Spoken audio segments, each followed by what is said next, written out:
एक आदमी के पास कुछ सेब थे। इनमें से आधे और एक अधिक सेब वह अपने पहले बच्चे को देता है। बचे हुए सेब के आधे और 2 अधिक सेब वह दूसरे बच्चे को देता है। इसके बाद बचे हुए सेब के आधे और 3 अधिक वह तीसरे बच्चे को देता है। अंततः उसके पास 15 सेब बचते हैं। यह बताइए कि उसके पास शुरुआत में कितने सेब थे। तो तीसरे व्यक्ति को सेब देने से पहले तीसरे व्यक्ति के पास सेब की कुल संख्या निकाल लेंगे। यहाँ से हो जाएगा 15 प्लस 3 और गुना हो जाएगा 2। तो 15 3 18, 18 गुना 2 18 गुना 36 हो जाएगा। तो दूसरे व्यक्ति को सेब देने से पहले उसके पास सेबों की कुल संख्या भी हो जाएगा 36 प्लस 2 और गुना 2। तो 36 प्लस 2 38, 38 दूना 76। फिर हो जाएगा पहले व्यक्ति के पास सेबों की कुल संख्या बच्चों को देने से पहले। यहाँ हो जाएगा 76 प्लस 1 और गुना हो जाएगा 2। तो 76 प्लस 1 77, 77 दूना 7 गुना 14, 7 गुना 14 1 15, यानी कि 154। यानी उसके पास शुरुआत में सेबों की संख्या 154 थी। यानी इस सवाल का सही आंसर हो जाएगा ऑप्शन बी।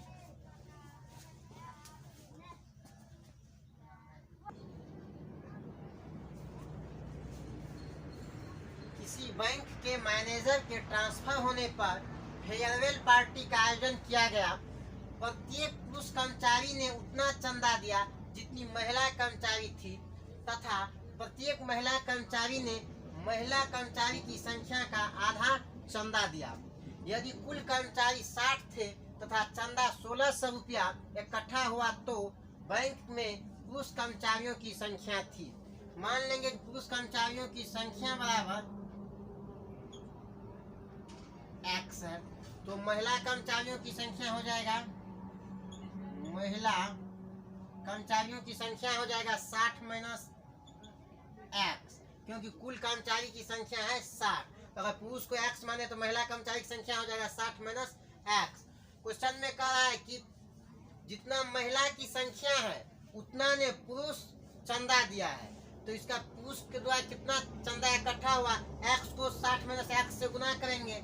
ये हो जाएगा x into 60 minus x plus हो जाएगा पुरुष फिर महिला जो है जितना महिला की संख्या का आधा चंदा दिया। महिला की संख्या है 60 माइनस x,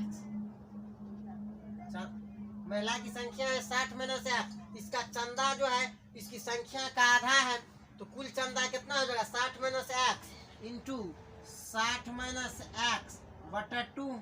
ये टोटल वैल्यू दिया गया है 1600। यहाँ से हम x का वैल्यू निकालेंगे तो ऑप्शन से रख देते हैं, जो वैल्यू x को सेटिस्फाई करेगा वही आंसर हो जाएगा।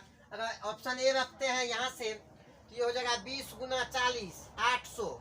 यहाँ से हो जाएगा 60 माइनस 20 40, और यहाँ भी 40 बटा 2 20, 40 गुना 20 800, 800 प्लस 800 इक्वल टू 1600। यानी कि x बराबर 20 सेटिस्फाई कर रहा है।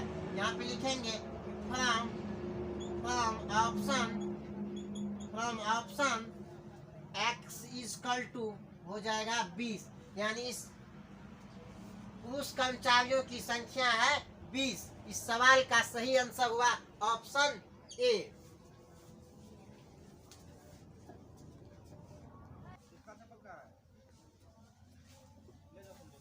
यदि 2 अंकों की संख्या एवं अंक पलटने पर बनी संख्या का योग 88 है तो उस संख्या के अंकों का योग क्या होगा।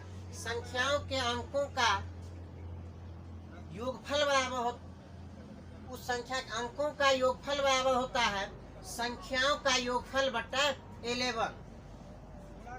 अंकों का योगफल अंकों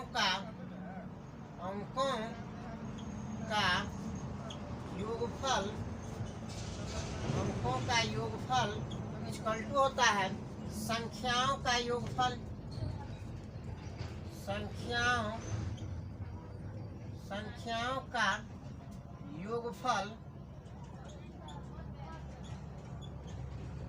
संख्याओं का योगफल बाय 11। संख्याओं का योगफल दिया गया है 88। यहाँ पे हो जाएगा 88 बाय 11, 11 88, यानी इसका आंसर हो जाएगा 8। यानी उस संख्या के अंकों का योगफल हो जाएगा 8, यानी सवाल का सही आंसर हो जाएगा ऑप्शन ए। और इस कंडीशन में संख्याओं का अंतर हम ज्ञात नहीं कर सकते हैं। जब संख्या के अंक का योग दिया रहे तब उस स्थिति में हम संख्याओं का अंतर, उस संख्या के अंकों का अंतर ज्ञात नहीं कर सकते हैं।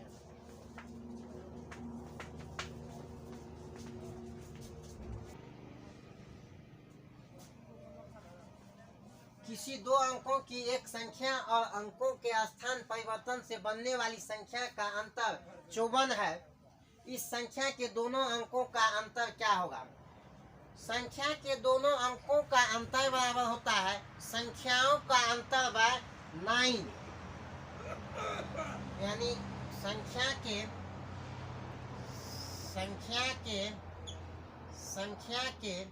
दोनों अंकों का संख्या के दोनों अंकों का अंतर बराबर होता है संख्याओं का अंतर, यानी दोनों संख्याओं का अंतर बाय हो जाएगा 9। यहाँ से हो जाएगा संख्याओं का अंतर कितना दिया गया है 54, ये हो जाएगा 54 बाय 9 नाछा के 54 इक्वल टू 6। यानी इस सवाल का सही आंसर हो जाएगा ऑप्शन बी।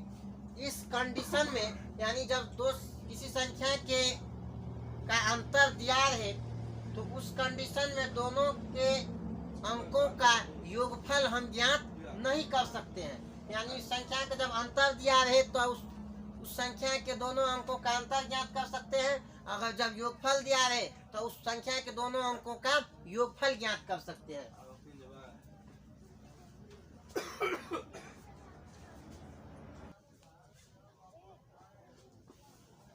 दो अंकों की एक संख्या और इकाई की जगह के अंकों में अंतर 20 है, वह निश्चय ही निम्न में से कौन सी संख्या हो सकती है? तो मान लेते हैं कि वह संख्या जो है दहाई अंक की संख्या x है और इकाई अंक की संख्या y है। संख्या बराबर हो जाएगा 10 गुना दहाई प्लस इकाई, यानी दहाई अंक की संख्या को मान लेते हैं दहाई अंक की संख्या x मान लेते हैं और इकाई अंक की संख्या y मान लेते हैं। तो संख्या बराबर हो जाएगा 10 गुना दहाई प्लस इकाई 10x प्लस y हो जाएगा। फिर कह रहा है कि संख्या और इकाई के अंक यानी 10x plus y minus y, यहाँ से लिखेंगे 10x plus y minus y का वैल्यू दिया गया है 20। माइनस y से प्लस y कट जाएगा, इसलिए यहाँ से x इक्वल टू हो जाएगा 2। यहाँ से हमको x का वैल्यू तो पता चल गया 2, लेकिन यहाँ से हमको y का वैल्यू पता नहीं चलेगा। तो इसलिए ये सवाल का आंसर हो जाएगा आंकड़े अधूरी है, यानी सही ऑप्शन आंसर हो जाएगा ऑप्शन डी।